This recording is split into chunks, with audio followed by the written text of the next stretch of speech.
엄청난 일이 벌어지고 있습니다. 그런데 이 엄청난 일은 사실은 우리가 성경의 이 연대에 대해서 늘 이해가 필요한 것이 오늘 성경 6장에 나타나는 말씀까지는 예루살렘 성전을 건축하던 그러한 이야기였죠. 그런데 예루살렘 성전 건축을 하는 이야기가 지나고 이 일 후에 이렇게 되어 있습니다. 이 일 후에. 그러니까 사실은 이 일 후에라고 이야기하고 있는 이 일 후에가 세월이 사실은 한참 지난 뒤의 이야기예요. 왜냐하면 오늘 말씀에 나타난 것은 아닥사스다 왕, 이 사람들의 이야기 때다. 그렇게 이야기하죠. 성전을 건축하던 것은 다리오 왕 때입니다. 515년에 다리오 왕 때의 일이죠. 그런데 2차 바벨론 포로가 돌아오게 되는 것은 458년이거든요. 그 얘기는 무슨 얘기냐면 1차 바벨론 포로가 일어나고 그리고 나서 2차 바벨론 포로 이후에 2차 바벨론 포로가 일어나고 515년부터 지금 이 아닥사스다 왕 그렇게 이야기하면 463년 때 왕이 463년이나 4년 이때 왕이 된 사람이거든요. 그러니까 세월이 한참 지났을 때의 그러한 일입니다. 다시 말하면 예루살렘이 멸망하고 나서부터 세월이 얼마나 흘러서 2차 바벨론 포로가 일어나냐면 자그마치 128년이 지난 때예요. 128년. 바벨론 멸망. 그러니까 1차 예루살렘이 멸망했을 때부터 128년. 왜 이 이야기를 하고 있느냐 하면 오늘 이 일 후에 아닥사스다가 왕위에 있을 때에 에스라라 하는 자가 있었는데 에스라가 누구냐? 그는 스라야의 아들이요. 이렇게 돼 있어요. 지금 스라야가 누구냐? 이렇게 이야기하면 스라야가 586년에 예루살렘이 멸망을 할 때 대제사장이에요. 그러니까 실질적으로 성경을 잘못 읽으면 그는 스라야의 아들이요. 이렇게 이야기하면 128년 전에 스라야가 사실은 성전의 마지막 왕이었는데, 제사장이었는데, 그 후손이란 얘기예요. 그런데 거꾸로 올라가고 있어요. 거꾸로 누구에게로 올라가고 있느냐 하면 스라야로부터 시작해서 위로 해서 대제사장의 시작이었었던 아론까지 올라가는 거야. 지금 무슨 얘기하고 있느냐? 한마디로 얘기하면 나 에스라는 대제사장 아론 그 혈통의 사람이다. 그 얘기하고 있는 거야. 그때부터 시작해서 예루살렘이 멸망할 때 마지막 제사장이었었던 스라야의 후손이다. 이 얘기하고 있는 거죠. 그리고 바벨론 멸망을 하네 예루살렘이 멸망하고 나서 뒤는 다 끊었고 계속 이어지면 얼마까지 내려오는지 128년 동안은 얼마 내려오지 않아도 나는 그의 후손이다. 지금 그 얘기하고 있는 거죠. 중요한 것은 이 사람이 왕에게 엄청난 인정을 받았다는 거죠. 그래서 6절에 나타난 말씀 보면 여호와께서 주신 모세의 율법에 익숙한 학자라는 거죠. 그런데 여호와 하나님의 도우심을 받아서 왕에게 구하는 것은 다 받은 자다. 왕에게 구한 것은 전부 다 받을 정도라고 하면 왕의 대단한 신임을 입은 사람이죠. 그래서 왕의 신임을 입은 에스라라는 사람이 바벨론 포로에서 돌아오게 되는데 그때가 언제냐? 성경에 나타난 말씀 보니까 8절 말씀에 왕의 7년이었대요. 이때가 왕의 7년. 그래서 왕의 7년에 바벨론 포로에서 돌아올 때가 458년이었어요. 458년에 제2차 바벨론 포로가 돌아오게 되고 2차 바벨론 포로가. 그러니까 1차 바벨론 포로가 일어나고 나서부터는 80년이에요. 80년이 지나서 바벨론 2차 포로가 돌아오는데 그때 네가 데려가고 싶은 사람들은 다 데려가라. 이렇게 해서 그것이 이제 8장에 나오는데 1775명을 데리고 그가 예루살렘에 돌아오게 돼요. 이 사람이. 근데 예루살렘에 돌아올 때에 성경에 나타난 말씀을 보니까 또 특이한 점이 무슨 말씀이 나오느냐면 14절 말씀에 그렇게 돼 있어요. 너는 내 손에 있는 내 하나님의 율법을 따라 유다와 예루살렘의 형편을 살피며 이에 위하여 왕과 7 자문관의 보냄을 받았으니 왕만 보낸 것이 아니라 7 자문관이 누구냐 이렇게 이야기할 때 7 자문관은 정책을 펴는 사람들이었을 거라고 보는 거죠. 정책을 펴는 사람. 정책을 펴는 사람과 왕이 상의를 해서 예루살렘에 누구를 보낼 거냐 이렇게 이야기하면서 예루살렘에 에스라를 보내자. 이렇게 에스라를 예루살렘에 보냈다는 거예요. 예루살렘에 왜 보냈느냐 그 이야기는 뒤에 나타나는 말씀을 보면 그렇게 되어 있습니다. 26절 말씀에 보면 물은 내 하나님의 명령과 왕의 명령을 준행하는지 아니하는지 그 얘기예요.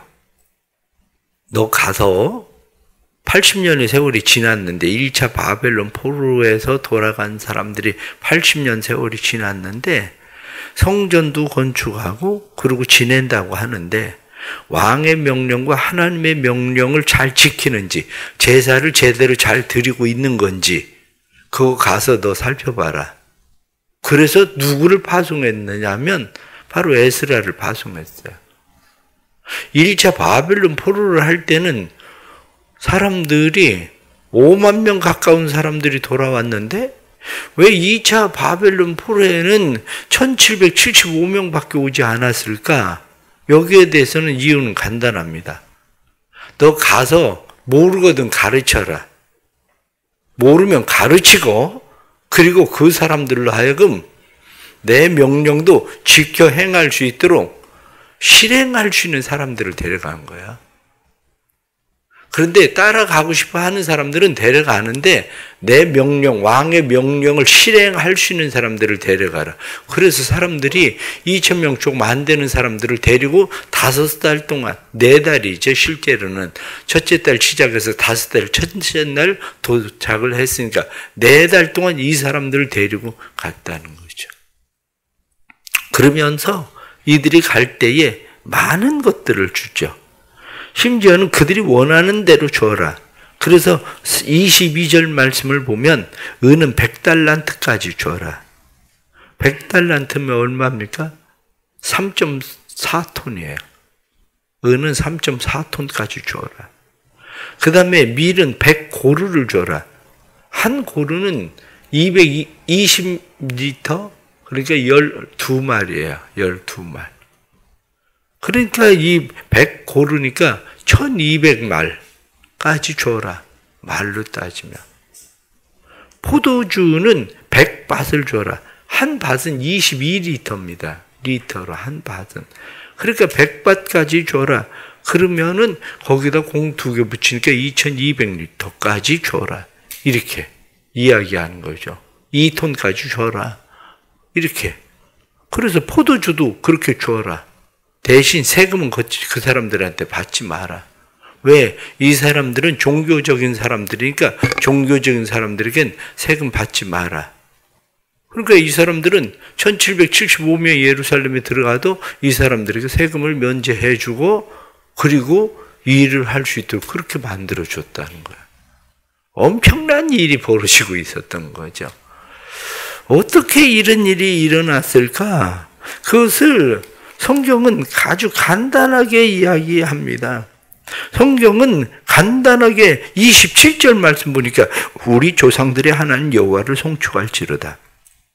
그가 왕의 마음에 예루살렘 여호와의 전을 아름답게 할 뜻을 두시고, 예루살렘을 아름답게 할 뜻을 하나님께서 품게 하시니까 되더라는 거예요.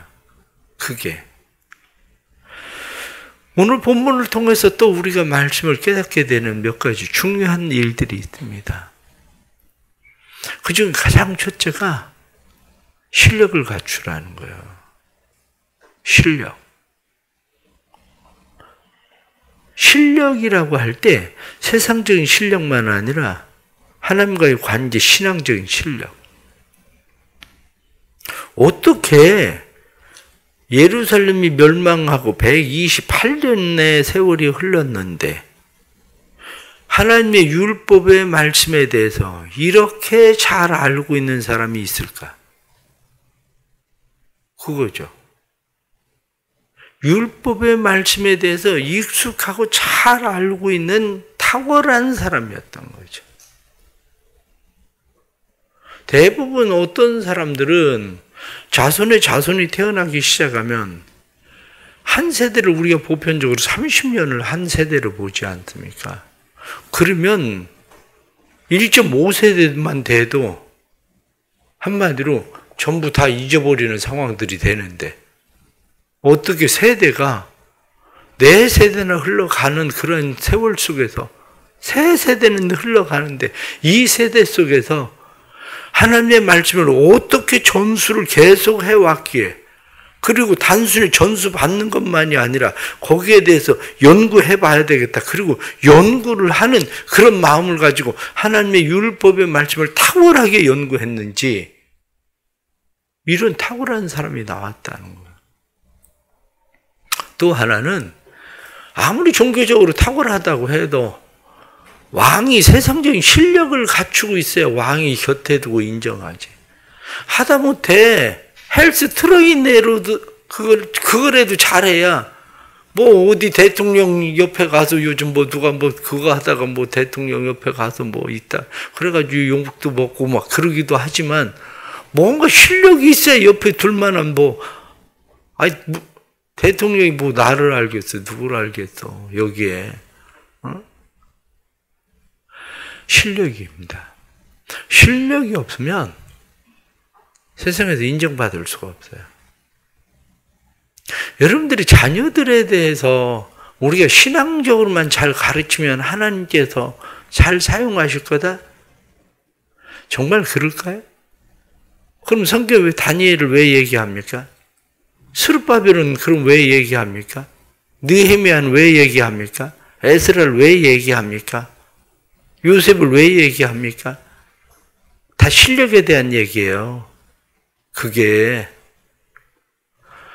세상에서도 실력을 갖춰야 돼요. 세상에서도 실력을 갖추고 하나님 앞에서도 실력을 갖추고 이것이 우리 안에 이루어져야 하나님께서 사용하실 수 있는 사람이 된다는 거죠. 베드로는 조금 쉽게 얘기해서 무식했어요. 베드로는. 예루살렘인 교회의 기초를 세우는 데는 베드로가 필요했어요. 그러나 예수 그리스도의 복음의 신앙의 기초를 세우는 데는 베드로가 아니라 바울이 필요했어요. 바울이. 우리가 이것을 생각하면 우리의 삶 가운데에서 실력을 갖추는 일 중요하다는 걸 깨달아야 돼요. 세상적인 실력을 갖추면 세상의 왕에겐 쓰임 받겠죠. 그러나 하나님 앞에는 쓰임 받지 못합니다. 하나님 앞에 실력을 갖추면 하나님이 사용하시겠죠. 근데 어디에 사용하기 꼭 좋을까? 자칫하면 순교시키는 데 사용하기 꼭 좋다니까요. 순교시키는데. 그런데 신앙적인 실력과 세상의 실력을 갖춰야 하나님이 오래 사용하셔요. 하나님이. 그 다음에 오늘 성경 본문에 나타난 말씀을 보면 그가 왕으로부터 인정을 받으니까 왕이 모든 것들에 대해서 허용을 하기 시작을 하는데 여기 성경 말씀에 18절 말씀에도 보면 그 나머지 금은 너와 너의 형제가 좋게 여기는 일에 너희 하나님의 뜻을 따라 쓸지며 이렇게 성경이 말씀합니다. 너 필요한 거 가져가라. 가져가서 네가 필요한 대로 사용하고 그리고 모질라면 그것은 네가 요구하는 대로 내가 더 줄게. 그런데 한계는 이만큼 너에게 주겠다. 그런데 성경 그 뒤에 나타나는 말씀을 보면 이들이 8장에 나타나는 말씀을 보면 엄청나게 나옵니다. 그래서 왕과 모사들이 그들이 그곳에 있을 때 떠날 때에 성전을 위해서 은을 달아주는데 말씀을 보니까 8장 26절 말씀에 은이 650달란트. 궁궐에서 꺼내서 100달란트까지만 줘라. 이렇게 얘기하는데 사람들이 주는 것까지 하니까 은이 650달란트, 은 그릇이 100달란트, 금 그릇이 100달란트, 금잔이 20개, 그 무게가 1000다릭. 이렇게 성경에 한마디로 궁궐에서 줄 수 있는 건 그것 주지만 나머지 것들은 사람들이 방백들이나 이 사람들이 누굽니까? 에스라하고 다 친분 있던 사람들이란 얘기예요. 친분 있던 사람들이 에스라가 떠난다고 얘기를 하니까 그에게 전부 주었어요. 이런 것들을. 하나님 앞에 잘 세워져야 물건이 생겨요. 물질이 따라 붙어요. 정해진 건 이거밖에 없는데 왕은 100달란트 이렇게까지 얘기하는데 그것만 오는 게 아니에요. 말씀에 나타난 것처럼 나머지는 그거보다 5곱절, 6곱절 그냥 더 많은 것들이 들어오잖아요. 예수 믿는 사람들이 봉급 생활만 아니라 사업에 대해서도 머리를 잘 써야 돼요.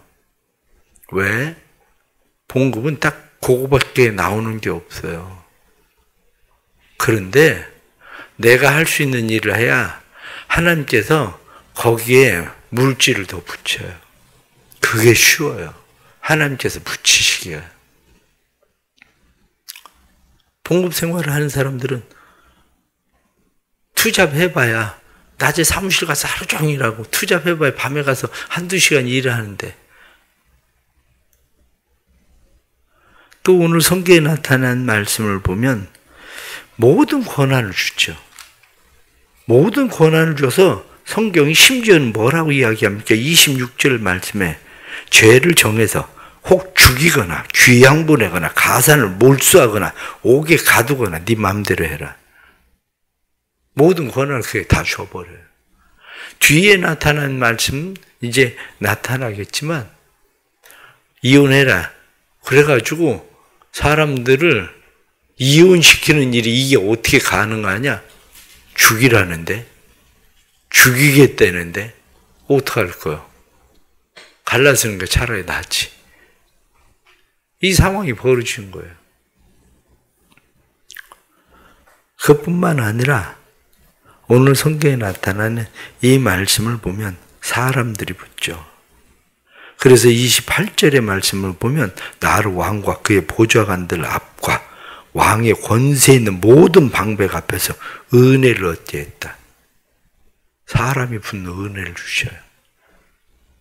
그래서 왕으로부터 해서 모든 방백들이 에스라를 도울 수 있는 사람들이 붙게 만들고 7 한마디로 같이 왕의 옆에서 자문을 해주던 사람들이 에스라를 보내십시다. 결정을 해주게 하는 것도 다 에스라의 사람들이었어요. 사람이 붙는 은혜를 주시죠.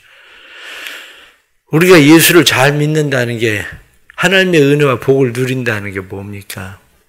결국 하나님께서 물권도 주시고 인권도 주시고 영권도 주시고 우리 삶의 모든 권한을 에스라에게 주시던 것처럼 우리에게 은혜를 주신다. 그래서 성경은 여호와의 도우심을 힘입어 그렇게 말씀합니다.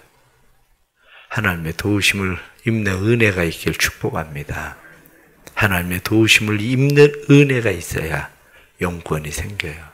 물권도 생기고 인권도 생기고 우리의 삶에 주시는 하나님의 복이 임합니다. 이 복의 은혜가 우리의 삶에 누려지는 복이 될 수 있기를 간절히 바랍니다. 기도하겠습니다. 하나님 아버지, 에스라에게 어떻게 이렇게 놀라운 일을 하나님께서 은혜로 주셨는지 저희들의 삶에도 하나님 은혜를 베풀어 주옵소서. 하나님의 손에 도우심을 입고 살기를 원합니다. 하나님의 손에 도우심을 입고 살게 하시되 하나님을 섬기는 일에 하나님을 아는 일에 실력도 필요합니다. 또한 우리가 살아가는 이 일에 세상의 실력도 필요합니다. 두 가지를 갖추는 일이 쉽지는 않지만 하나님께서 은혜해 주시면 두 가지를 갖추고 살아갈 수 있는 힘도 하나님이 주시는 것을 믿습니다. 간절히 기도합니다. 우리의 자녀들을 위해서 기도합니다. 자녀들이 에스라 같은 사람들이 일어나게 해 주옵소서. 우리 교회 다음 세대들이 에스라 같은 사람들이 일어나게 해 주옵소서. 그래서 영권도 있고 물권도 있고 인권도 있고 하나님이여 사랑하는 우리의 자녀손들이 하나님의 손에 도우심을 힘입어 살게 하셔서 왕에게도 귀하게 여김을 받게 하시고 주변에 사람들이 붙게 해주시고 물질이 붙게 해주시고 하나님의 일을 위하여 하나님의 선한 일을 위하여 사용할 수 있는 믿음의 사람들이 되도록 주님 도와주옵소서.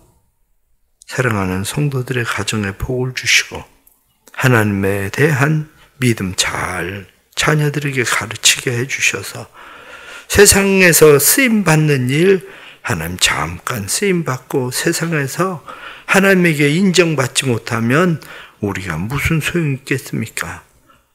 그러나 우리가 또한 실력이 없으면 하나님 앞에 쓰임받는 것 같지만 아버지 하나님 저희들이 세상 사람들에게 인정받지 못하는 사람들이 되는데 주님 도와주셔서 하나님 앞에나 사람 앞에나 귀하게 쓰임받도록 우리의 교회 다음 세대들을 축복해 주시고 특별히 하나님께서 그러한 사람 찾으실 때에 우리의 자녀들이 그렇게 쓰임받도록 도와주옵소서.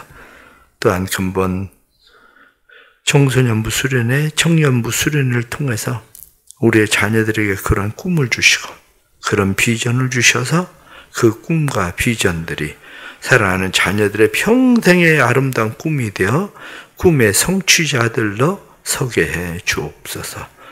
오늘 하루도 주님 앞에 삶을 맡깁니다. 모든 일에 부지런하게 하시고 열심히 있게 하시고 최선을 다하고 충성할 수 있는 믿음으로 살게 해 주옵소서. 예수님의 이름 받들어 기도드리옵나이다. 아멘.